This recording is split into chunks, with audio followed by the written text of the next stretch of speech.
There we go. We are live. Welcome, everyone. Hello, and welcome to Acumen Academy's November pop-up panel. So glad you're here. As the virtual room fills up, please take a moment to introduce yourself in the chat and share what part of the world you're joining in from. We usually have a wonderful mix of continents and countries and time zones, so thank you for joining. My name is Danielle Sutton, and I am the content animator with Acumen Academy. Acumen Academy is the world's school for social change. It's a university reimagined for a world that needs all of us. And our mission is to unleash a new generation of social innovators and leaders with the determination and grit to build a more just, inclusive, and sustainable world.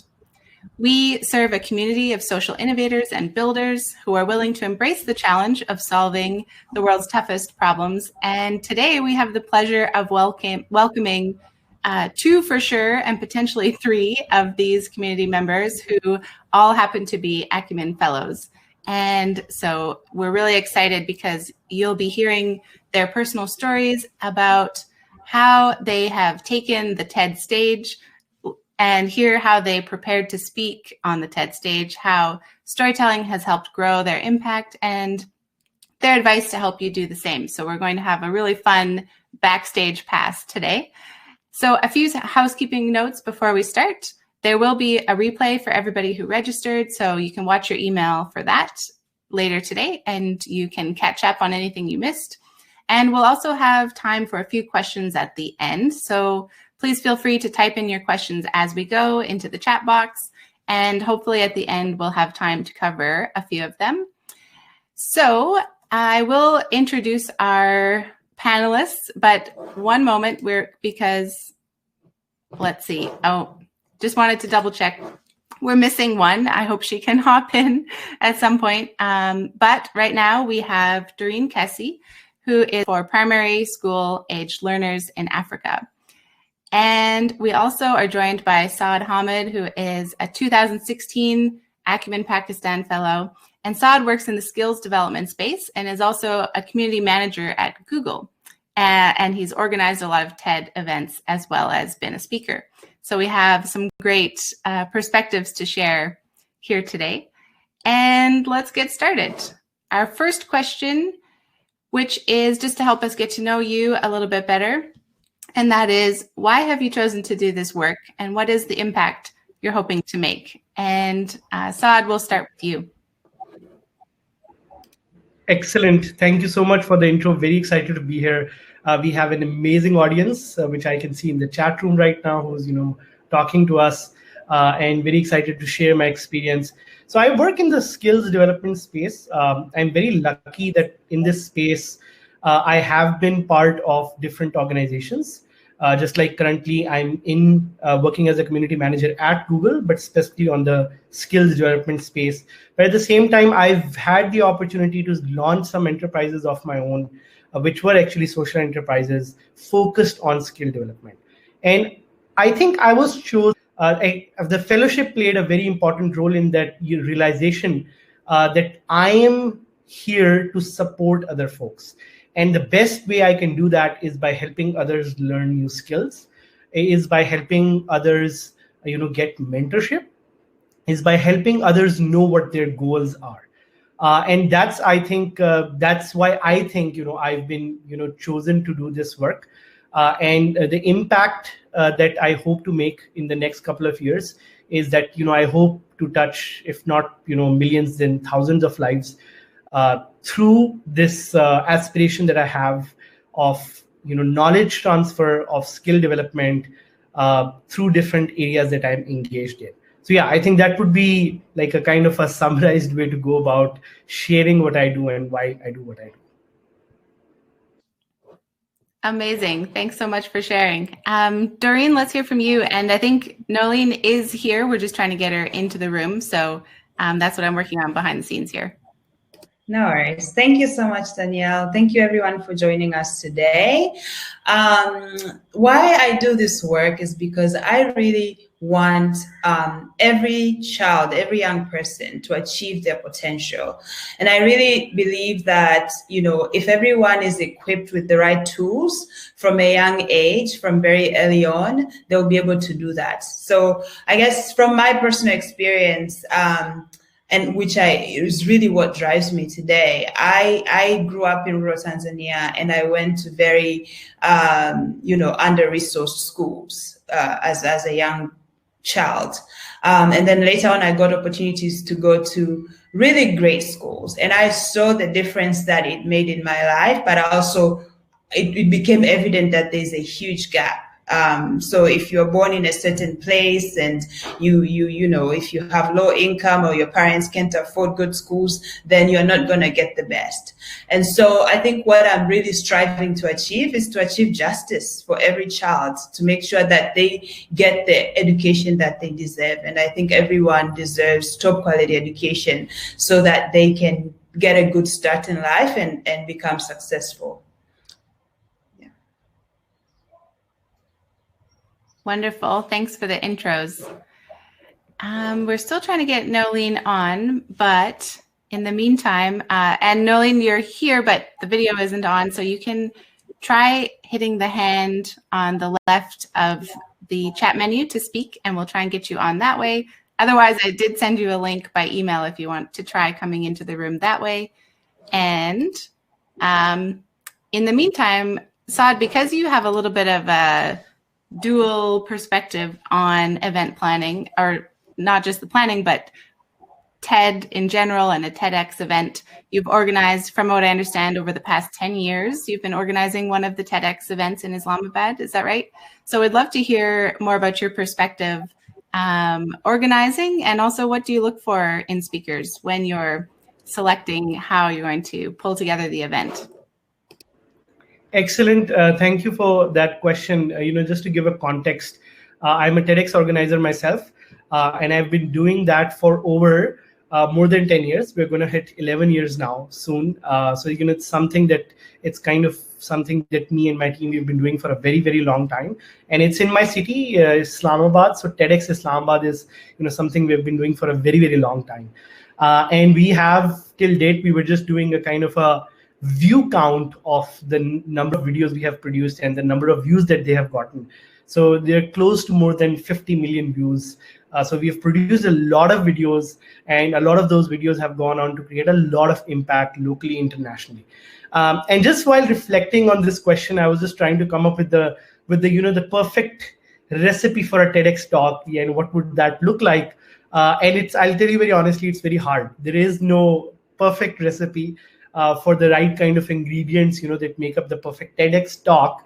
But as an organizer, there are a few things that I would personally look at, or I would try to focus on, or which are kind of the starting points for me when I talk to speakers. And the number one point in that is authenticity. And that's a hard one, right? During the fellowship, we went through a whole segment, educational segment on this called as authentic voice. And to tell you very honestly, I think before even getting into the fellowship, I never really knew that there's a way to codify, to find out what authentic voice is. But thanks to the fellowship, I was able to find out that. And that's something that we look at when we're looking at the speakers. We're looking at if they really have authentic voice in their particular domain. And we do it in different ways. We have a very casual chat. It's not like an interview. It's like a casual chat with the person. And if you really want to find out if a person knows about a particular topic, let's say about climate change, it would take you maybe 5 or 10 minutes to get that signal of authenticity from that person, that whether this person is somebody. And it's a mix. Authenticity is a mix of different things, right? It's a mix of knowledge. It's a mix of passion. It's a mix of how vocal you are about it. So I would definitely put authenticity as one of those things. The second one is the knowledge. You do not want speakers who do not look at things through all lens. Rather, they have the moral imagination, if you will, to look at a topic from different lens. And that's knowledge is a very, very important part, and understanding their own limitations. One of the things that I personally look at when I'm looking at speakers, that because they come with this idea that they have to infuse a particular idea, do they themselves understand the limitations of the way they're communicating that idea? And some of the best speakers, they actually know that. They actually know that, what kind of a bias will this way of speaking or sharing create. At the end of the day, the purpose of any TEDx talk is to direct the listener towards one particular side or one particular funnelized area. So knowledge is one thing that I would look at. I would look at their ability to listen. Somebody who can't listen can't speak. That's again something I've learned with life. So if a speaker can spend time, and I try this with some of the very famous ones, people who are like maybe very senior stature, who don't have a lot of time, but if they have the ability to listen, because it's in some of the cases, because I've been doing this for a very long time, in the initial stages when I would step in front of them, it's just imagines a 20-year-old kid stepping in front of somebody who's been there, done that for 70 years of their life. They would, at least the ones who are humble, they would actually have the ability to listen. And that's something I, take as a positive signal, that if somebody is able to listen to me, they're able to grasp what I'm able to help them with. And just a few other quick points is I would look at their ability to speak. And if they've spoken before, I would look at some of their talks. You would find out at the end of the day if this is a person who's just giving general motivation, or if this is a person who's following a cause and giving very directed advice or ideas. Because at the end of the day, a TEDx talk, the goal is to help spread an idea worth spreading, and not look at the person or their organization or whatever they are trying to champion. And the last one is how much time are you able to commit?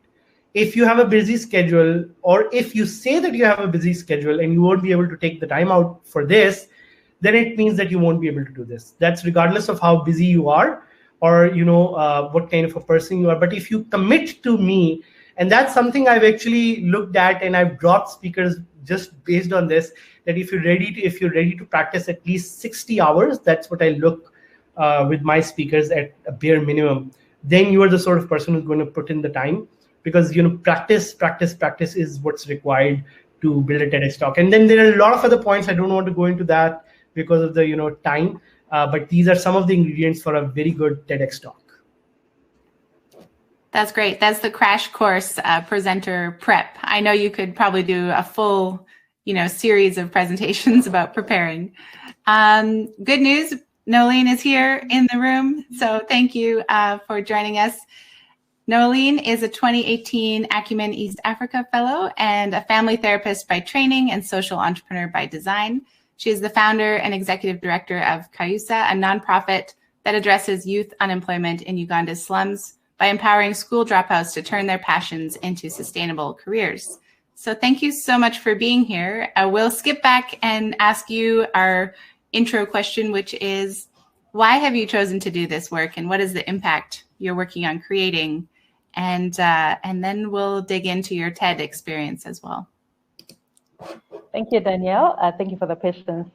This work for me is a reflection of my own personal journey. So it matters to me because it reminds me my own experience, my moment of obligation that drove me to realize that every young person deserves more, irrespective of their socioeconomic status. And then also the other thing that I discovered along the way is it's part of my life mission. So for me, beyond just work, I am living my purpose and my mission. And so I wake up every day knowing this is what I was created for and this is what I want to do. And part of the impact, I personally see entrepreneurship as a means to an end. The biggest impact is restoring hope and dignity to vulnerable youth by giving them a sense of identity and a form of expression. So work is a form of expression for young people. And oftentimes, as out-of-school youth, they lose their voice, they lose their sense of identity simply because of the way society judges them. So empowering them to become financially independent is a means to an end to empower them to actually discover who they are and bring their best self in serving others and providing solutions to their communities. Amazing. Thank you for sharing that. So let's stick with you, Noeline. Oh, sorry, Martha, to confuse things. Just because you're on a roll, can you share about your TED experience and how you prepared for it? How did you decide what to include in the presentation, and what did you leave out? I think that's one of the biggest challenges when preparing. My TED experience was actually last year. That was in November. And it was, I don't, like Sid was saying, I'd done public speaking before. I do a lot of blogs, vlogs and stuff like that. And so when I thought about it, I was like, yeah, this should be something I can do. But I was in for a real surprise. The preparation was very intense. That's a reality. You have to put in the hours and the time. How did I decide what to talk about? I decided to go with a line or topic that is that is at heart for me, something that I was very conversant with. I did not want to gamble with research. I didn't want to gamble with facts and numbers that I didn't know. So I went down the lane of sharing basically what I do, the stories of the young people I work with, and how this is transforming lives. So I decided what to include by focusing on the story. I had a lot of support from the support team, the people that I was assigned to, and I'm forever grateful for their expertise because they helped me trim out what wasn't necessary and to just focus on what's the most important part of the story to drive that message home. Okay, excellent. And Doreen, I'd love to hear from you now, if you can share about your TED experience and how did you prepare? How did you decide what to speak about, what to include, what to leave out? A quick shout out to Noeline. She's my sister. We are the same cohort, same. So yeah, we spent our whole year together. Good to see you, Noeline. Yeah, so my talk was end of 2016. And it was around the time where Ubongo started in 2014, so things were happening and really happening fast. But what I decided to share was an idea that anyone who felt passionate about kids and education or revolutionizing education on the continent could get behind. So it was quite a broad message around, you know, what if we made learning fun for millions of kids on the continent? And I focused on sharing about my journey, my personal learning experience, and what was missing, what I wish I had growing up and learning in rural Tanzania, and then about like, okay, what are some of the innovative solutions out there that are trying to address these problems currently, and then just kind of brought people to this place of, you know, what are the possibilities if we did more? What are the possibilities if we all came together and really try to implement some of these new ideas that are coming up to make learning more fun for kids? So yeah, I think for me it was just about focusing. I think it was important to share, like, why is this important for me to share? I think it was important for people to know that. Yeah. Okay, fabulous. So Saad, we'll go back to you for this question, and that is, what did you do to practice beforehand so that you felt more prepared and more comfortable speaking on stage? And you also kind of have the flip side of seeing many people come on stage. So what's your advice in terms of the practice side of things so that you're comfortable? I think first it has to be that you're able to tell. It has to be a very directed idea, something that you can write with a few words on a page, instead of it being something that's all over the place. So like I usually ask the speakers that I work with, you know, if there was a headline after your TED talk the next day, what would it look like? You know, what would those words say? That, you know, this person tried to rewire my brain about what and how they were able to do that. So that putting that in form of a headline, that's the first kind of right way or right practice in terms of how you're going to move backwards from and, you know, prepare your talk. So I think that's the first and foremost thing. The second one is putting it all on kind of like a piece of paper or a document and writing it down. I think it is impossible to give a good TED talk or a TEDx talk if you have not written down the whole thing.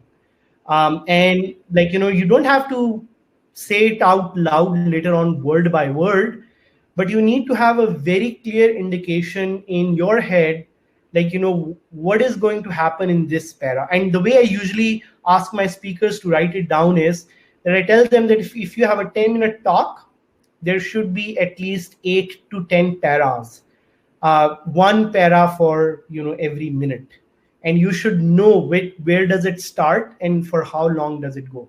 Because if you have a 10-minute talk and you're writing 20 paras, that's not going to stick. There is no way you're not going to go over time. So there are just few things that after doing things for a very, very long time that I've seen that work with speakers. So the first one is definitely coming up with a very directed, clear idea, which is like a headline. This is what I want to leave my audience with, having a very, very clear call to action. And the story always is a means towards the end, which is the call to action, or which is the rewiring that you're going to do in someone's brain. The story itself can't be the product. And this is something I say very vocally about TEDx talks, is because a lot of people think, looking at all the motivational stories, that the story is the product, when it's not. The idea is the product. The story is a way to get there. And then just again, it's about putting on a piece of paper. And the second, I think the last point, which is the hardest one, is taking the time to know what you don't have to tell the audience. See, if somebody was to tell me to give a 60-minute talk, that would be much easier as compared to giving a 10-minute talk. Because now I have to know where to stop, what not to tell. Just like, answering this question, I focused on only these 3 points. I'm just going to stop here, but I think these were the most summarized ones for now. Yeah. I love it. Wonderful. You all are our most prepared panelists by far. Noeline, I'd love to ask you the same question. So what did you do to practice beforehand so that you felt comfortable on stage? And also, would you have done anything differently if you were to redo it? So what helped me to prepare? First of all, I was given the TED guide, the book. That for me was very resourceful because it gave me perspective. Again, it's coming in with, I want to say all these things, and to the shift from I want to speak to how do I add value to the person that is listening to me. So the book was a very good resource for me. Writing down my speech before the talk, I don't like to write my speeches. I normally do bullet points.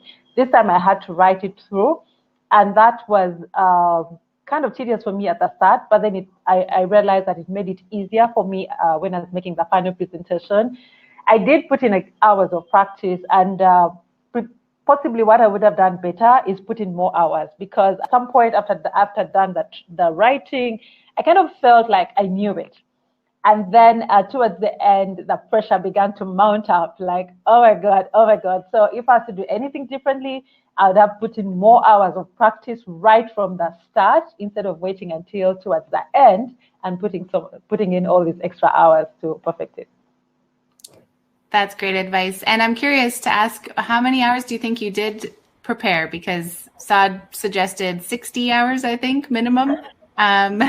Do you know what you might have put in?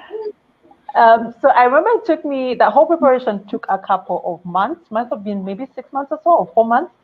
And so at the start, I was putting in very minimum hours, about 4 hours a week, basically the writing, the reviewing. And then towards the end, the last month, there was a time I literally was putting in about 8 hours a week.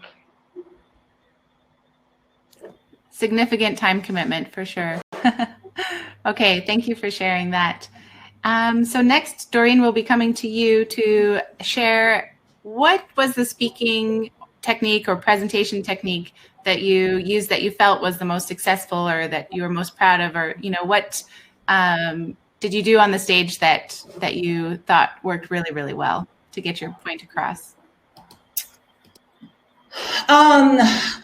I don't think there was any specific technique, but I just remember, I think what really worked out for me was I really internalized the message and I wanted to like bring it to life. I wanted to bring every word to life. And so even as I was practicing in front of people. And thankfully for us, all of us TED speakers had the opportunity to practice together once a week, a few weeks before. So we'd meet and like would all like hear everyone's talk and then like give feedback. So that was really helpful. And then of course I invited a lot of my friends and people that I knew, and I had them sit on the front row. So when it was, time for me to speak, I remember I also wrote my whole talk down and I refined it over time, edited it a lot. But then because I wrote it down, there was this temptation to like say every word exactly. And then you kind of seem like it's a bit too rigid or a bit robotic. And that's like maybe not the best way to give a talk. But I because I had my friends on the front row and it was quite a long talk, at least mine was like, I think 18 minutes. So there was quite a lot of content in there and also numbers and data and stuff. But because I had my friends sitting on the first row, I every time I got nervous or I forgot something, I just looked at them and I just pretended to like I'm talking to my friends, and they would just be like, please note I told them beforehand, like just agree with everything I'm saying and it's gonna calm me down. And that's what they were doing. They were just like, and that really, really helped me, because then I could imagine myself talking to my friends, but it was actually true. I was talking to my friends and they were right here and they were in agreement. So it was really helpful. So that's one thing I would actually recommend. If you don't have your friends there, at least imagine yourself talking to your friends just like any other friend, and you're talking about something you're really passionate about, an idea you really care about, then it just really helps you. Such a great idea. So no underwear on the heads, but friends nodding in the front row. Perfect. Saah, same question to you. What technique, when you did your talk and you were on the stage, what did you find worked really well or helped calm you down or get your message clear or resonated with the audience really well? So one thing I've just written down a few points. One thing that I've learned, I've been lucky enough to be in a session with Chris Anderson as well, who's the curator of TED, who actually shares some of the techniques and what can work, what can't work. And he, in one of his presentations, he says that humor can never go wrong. So try to use a lot of humor. And Doreen has traveled with me, so she would know that I use a little bit of humor in some of my interactions in the way I speak. So I think having the right balance of humor in your talks is a great way to start, is the great way to develop trust and a connection with the audience. But make sure that you have humor. Only try humor if you can be humorous. Don't try humor otherwise. So that's the first thing about this. The second one is try to imagine in your head if you were going to make this negotiation, if you were the messenger, if your audience thought that you were here to save planet Earth on this particular topic, how would you go about doing that? Like, for example, if you're giving a talk on climate change and you're making a negotiation on behalf of the planet with the people, how would you do that? What kind of a passion, what kind of a technique, what kind of a language would you actually use? Because at the end of the day, remember that you are there as a messenger, as a negotiator for that idea that you're going to plant in people's head. The third one is a technique that sometimes I recommend to speakers as well, and use myself as well, is to just to look at yourself in a mirror and give your talk, present your talk again and again and again. It will look very awkward, it will feel very awkward, but it will help because it kind of helps you internalize yourself and see yourself, how you look at and some of the times I actually make the speakers also kind of put out voice notes and just hear their voice notes to see how that kind of works out. And I think one of the last points on this is the body language, kind of seeing how you look or you move while you're giving that talk, because in some of the cases I've seen that, speakers, including myself, while we're saying something, we can just, stick at one place and not move. That can be sometimes very awkward. Or if we are moving, we start moving too much. That becomes a problem for the camera, which is trying to shoot your movement. So it's just about finding the right body language that works for you. The last point, I think, which is very important, is try to remember that there is no right recipe. You all have to come down to a recipe that works for you. There's going to be a unique recipe for you as a person. You just have to try different ingredients and see what works for you. Never go by and see like, oh, that presenter is so funny, I should try to be humorous. If you're not funny, do not try to be humorous. And do not try to do other things which you're not. Try to be authentic and try to find your authentic recipe of giving the perfect TED Talk. Danielle, I would like to add something to what Saah said, because I can really resonate with it on the body language. What was really helpful for me was when I was practicing, I started practicing in front of a mirror, but then later on I got my cousin to actually videotape me, and then I would watch it. And it was amazing. Like, I was like, wow, I'm moving my hands a lot. I don't like my, what I'm doing with my face. Like, and then when I got on stage, I remember being very conscious about that, because I'd seen the videos and I was like, don't do what you did on those videos as you were practicing. So I think that's really helpful. And then the second thing was, recording yourself and then listening to it. I remember when I was driving to work every day, I would just have it, I would have it in my earphones and I would listen to it and I'd be like, oh, I don't like how I sound there. And then I would, delete that and improve the next version until it gets better and better. So, yeah. Wonderful. It's amazing, really, how much preparation goes into having a polished, casual sounding talk, right? Noeline, we're going to come back to you, and I'd love to hear, how does presenting your ideas at an event like TED contribute to your impact and spreading your message for the goals of, you mentioned earlier, social entrepreneurship is a means to an end. So how did this experience contribute to your story as an organization? Thank you, Danielle. I'm just going to take you one step back, just to re-echo what Doreen and Sid were saying. The other thing was about the visualization. I did practice, I did record, but one thing that I remember part of feedback was think about an audience, think about a person. So I chose my person, and every time I practiced, every time I gave that talk, I imagined I was having coffee with this person.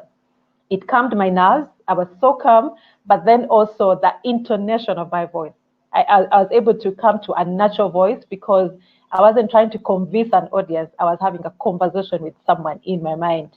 And so that the visualization is also something that would be very helpful for someone as they prepare for their talk. Choose an audience, that one person, and see them even as you speak to an audience.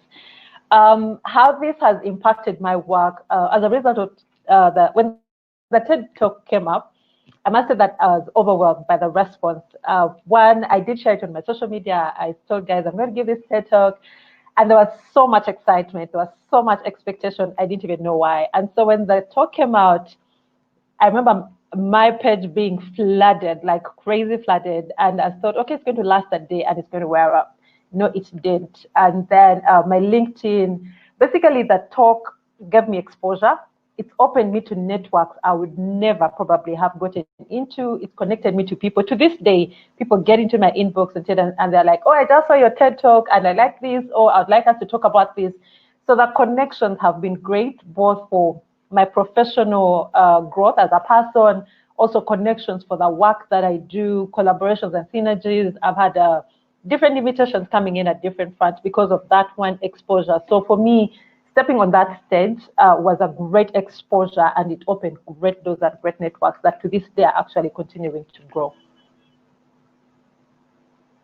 Can you share, was there a collaboration opportunity that stands out that came about from one of these emails in your inbox? So one of the collaborations was a lady that runs a financial institution in Uganda. I didn't know her. We had never met. So a few days after that talk went up, she gets to my inbox and she's like, oh, I just saw this talk. I didn't even know you guys exist. And we can actually work together. And I begin to share about the work we're doing. And she's like, we've actually been looking for groups of young people like that. We want to do financial literacy training. We have the materials, we have the books, we have the trainers. We just need an introduction to the young people. And that's a resource, that support that we needed for the young people that we train. So that's one of those that comes to mind. So we're in the same city all these years. I never knew her, she never knew me, but that one talk is what actually brought us together. Wonderful. That's a great example. Okay, Doreen, same question to you. So how did the TED Talk contribute to next steps in your organization and working to continue growing your impact? Yeah, so I would say maybe there are two different things here. So the first was the network and the connection with the other speakers. That was really, especially for us, because this was, TEDx Ilala, in Dar es Salaam. And I hadn't actually met all these speakers, and they were doing amazing things. So there are speakers I met there that I'm still friends with today because we met at TED and we just connected. So that was amazing on its own. And then you get to just see what's happening in the city. What are people thinking? What are they driving? And it's really great.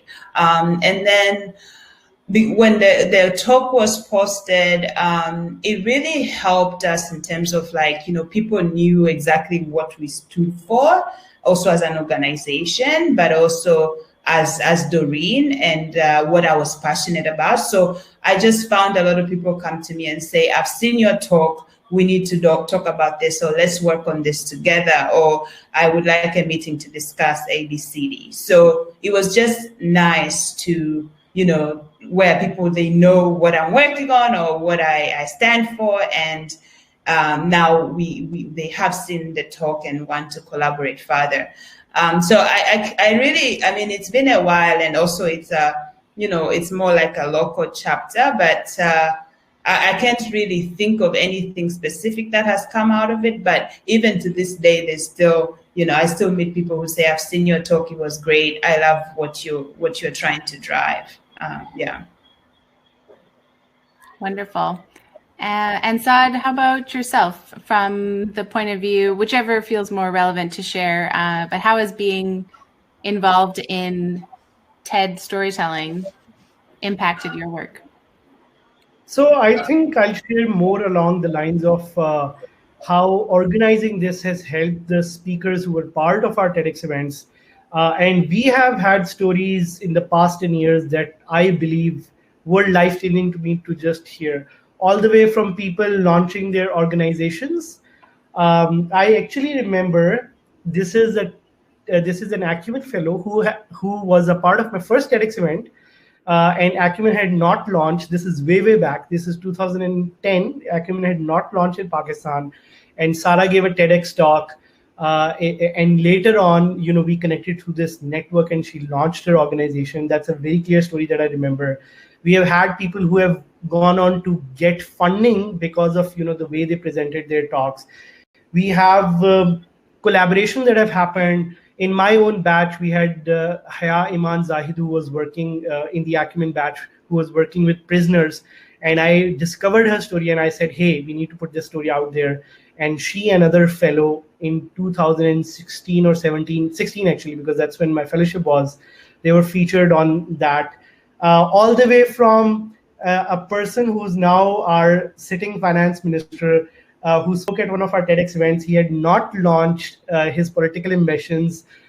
He came and spoke. After a few months, we found out that he went on and joined the government. We had policy level changes that have happened. We have had a very sustainable communities that have formed. It's always led to something very tangible for that individual or for that community, which also I think comes down to how we curate our TEDx events. For us, again, the focus on the idea being the end goal and the call to action, and stories being just a vehicle to get there. So yeah, many stories of change that have happened over these 10 years. Love it. That's great. Okay, so another question, and Noeline, we'll start with you. What does the idea of telling stories that matter mean to you? The idea of telling stories that matter for me is one, it's stories that are authentic. It has to be an authentic story for it to actually matter and appeal to people. But more than just being authentic, it's a story that applies or appeals to a wider scale of people. So again, for a story to make sense, when I hear it, I may not be from your region, I may not have gone through what you've gone through, but it needs to appeal to me at a certain point, at a certain level, so that it begins to draw me in. So it appeals to a wider scale of people.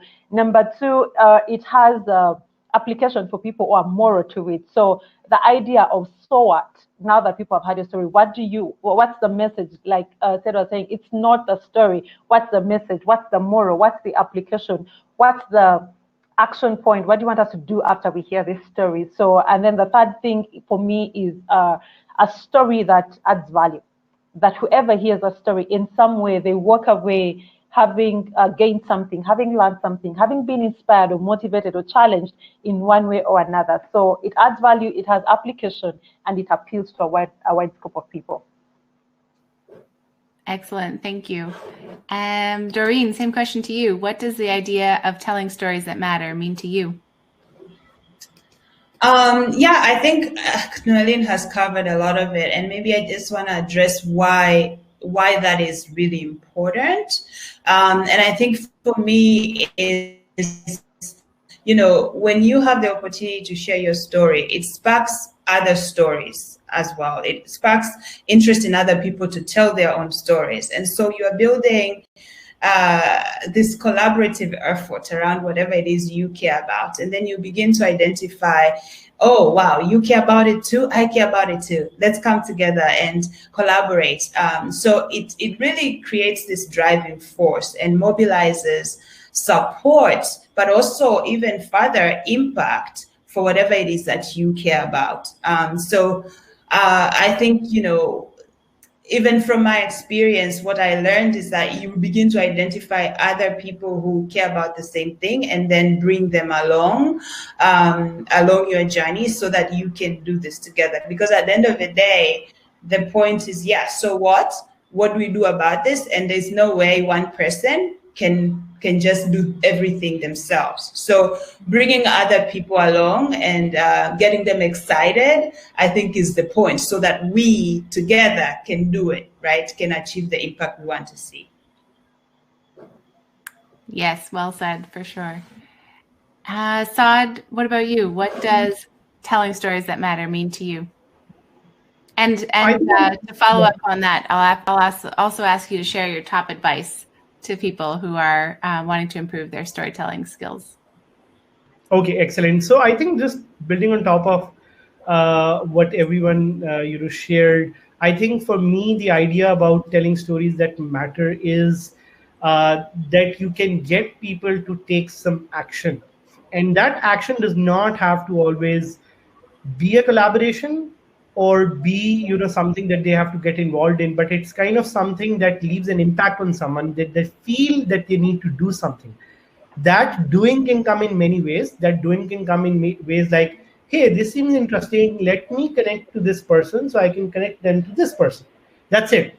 I don't want to get into it, I don't have the time or the energy or the capacity, but maybe I can connect them with someone else, and that can get the conversation started. Or maybe, hey, I want to fund that idea, or I want to launch this with this person, or I want to, so doing something, creating an impact in some way that can lead to something. So moving the needle, I think, is the idea, which is telling stories that matter, and moving the needle in any way possible. But not just, about looking at the screen and just watching it and then just closing it and forgetting about it. I think it needs to move the needle in some way, even if it's a little bit of a conversation that sparks in your head.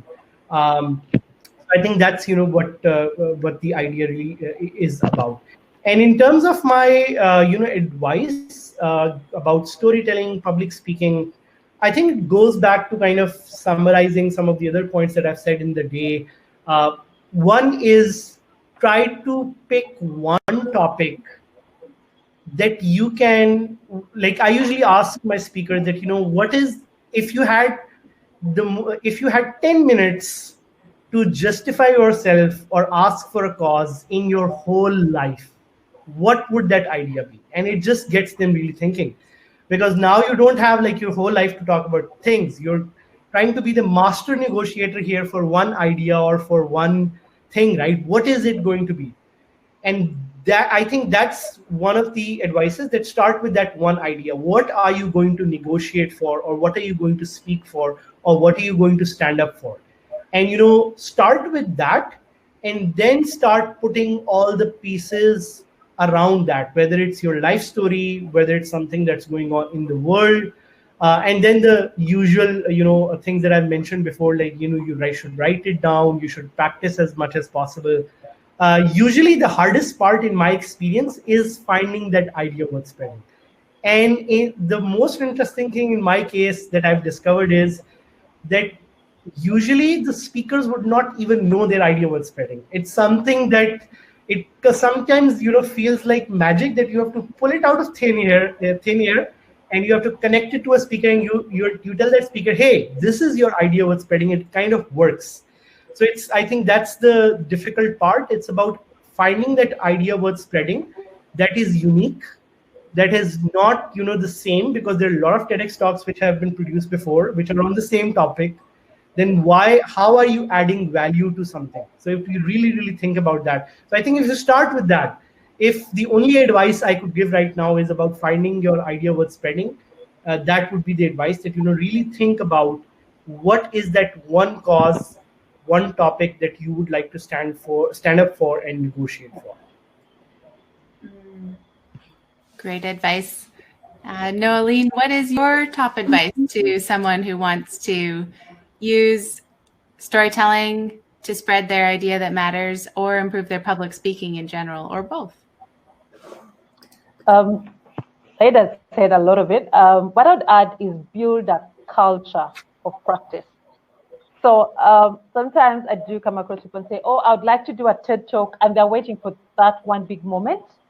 I would say, instead of waiting for the big moment, build a culture of practice. So start where you are. If you are a blogger, blog more often. If you're into public speaking, record yourself, do podcasts, do YouTube videos.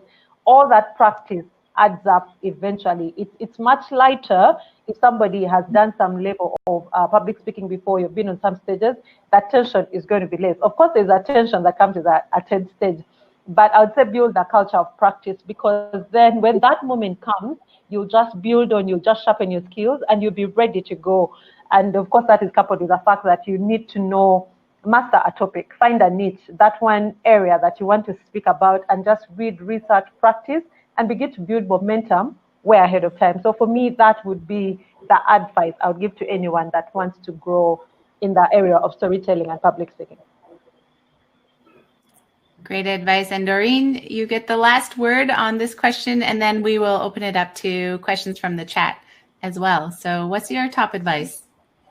Yeah, I would say really, it sounds simple to find this idea worth spreading, but it's not that simple, because there's already a lot of ideas out there that are already spread. So finding, just getting it right actually requires vulnerability, but it also requires authenticity, which is why I think it's, even Saah said, like, you have to lean on being authentic, because if you're not, then there's this temptation to just be, mainstream.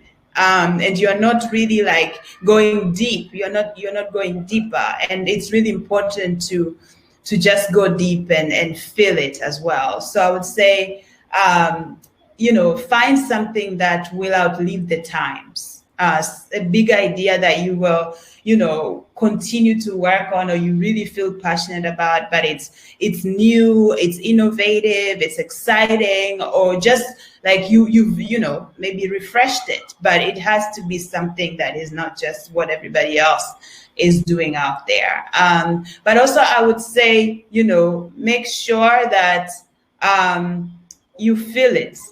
And actually practice. I wouldn't say practice 60 times or 100 times, but I would say practice until you cannot wait to give this talk.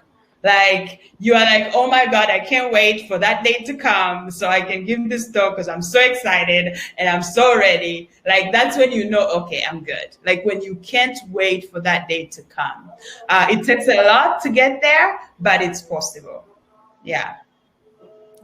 That's such a great visual, a good point to shoot for in the practicing. So thank you all so much for sharing so much great advice and stories about your backstage experience, preparing and speaking. I'd like to turn to the chat now for a couple questions, so we have a little bit of time. Vijay, you have a whole bunch of questions, they're all really good. So let's see what we should start with. And if you want to just jump in, if it feels relevant for you to answer, that's great.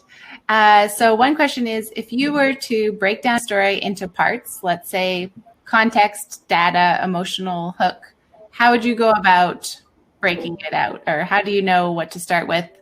Can you put a percentage on the mix between facts and stories, or does it depend on the talk? What are your thoughts on the structure?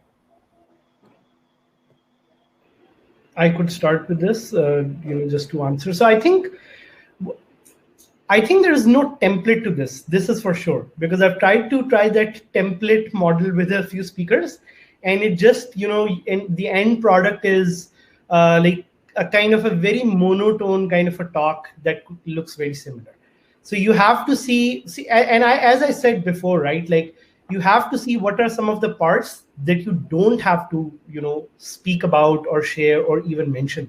In some cases, some people have such a powerful story that's very related to their idea about spreading, that's important for them to share more of it and share more of it in different sections. It's not like you can compartmentalize it, that, you start off with the story and then you just forget about the story, you come to data.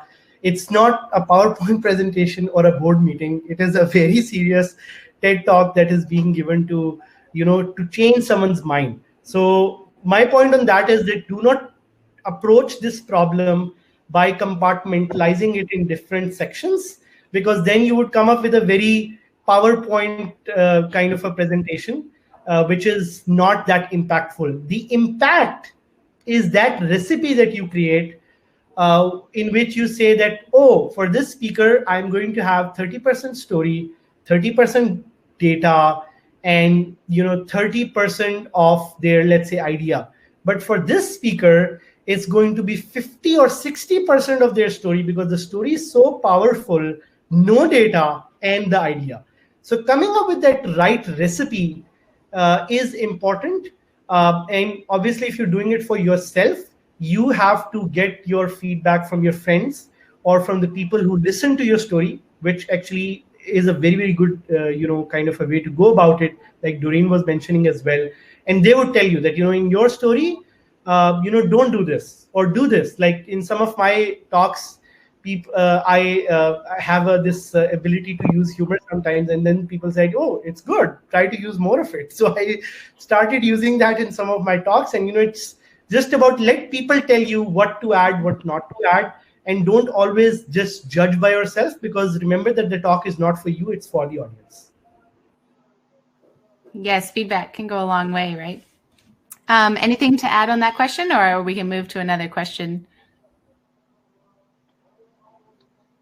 I'll personally say it also comes down to the purpose of your talk. Are you, for example, if you've been working on a research, the structure is going to be very different. If you are talking about an invention, the structure is going to be very different. If you're also raising awareness or advocating for something that is happening that people don't know about, the structure is going to be different. So I agree with that. It's not a one-size-fits-all. It depends on your topic, depends on your audience. It also depends on the time you have. So instead of just being stuck on some kind of methodology, I think it makes more sense to focus on your idea and tailor it to the audience and the purpose for which you want to achieve with your talk. Yes, good point. Okay, let's take another question from Yanni. How do you gauge your talk or tone to an audience so that it's varied and so that you avoid coming off patronizing? For example, they've noticed that some talks come across like a school teacher talking to elementary kids. So how do you land that tone and feeling in the talk?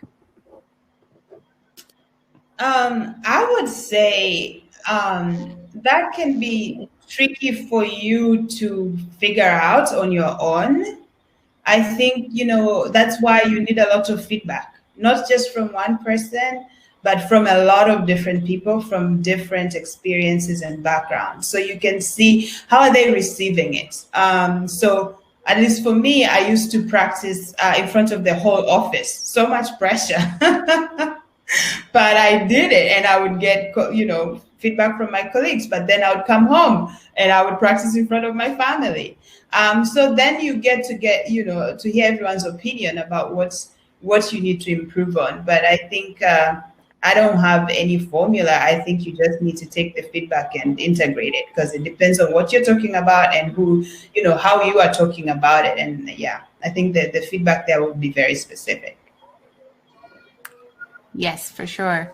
Let's try. Can I add something? Sorry. Yes, go ahead. I just wanted to add the fact that when it comes to intonation, I think for me the best feedback I got was conversational tone.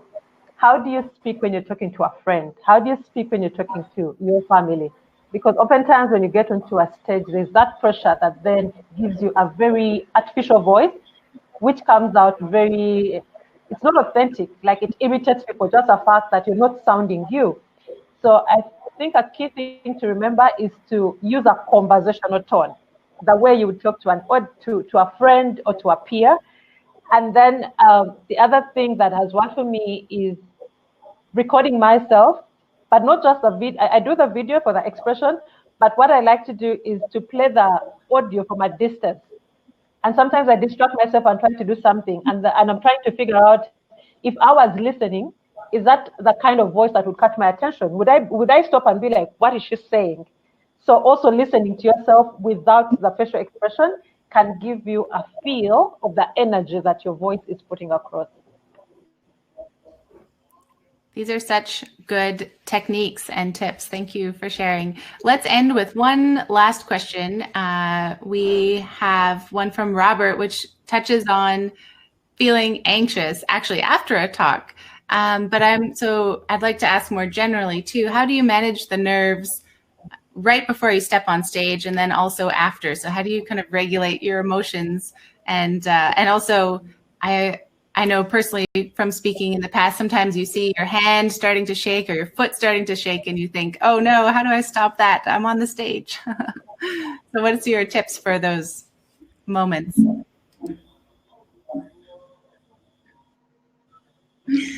Breathe. I would say, I think what I've tried to do, and I've done this now, but obviously practicing really, really helps. But also, even after you practiced a lot, you still get there and you're a bit nervous. So, breathe, understand. It's almost like expect to be nervous, because that's like what happens to a lot of people, and it's natural for a lot of people to feel anxious.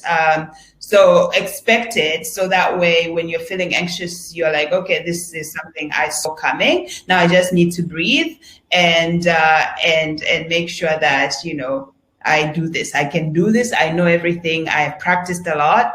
I am good. And then I think for me, anxiety was also around, the video being online forever.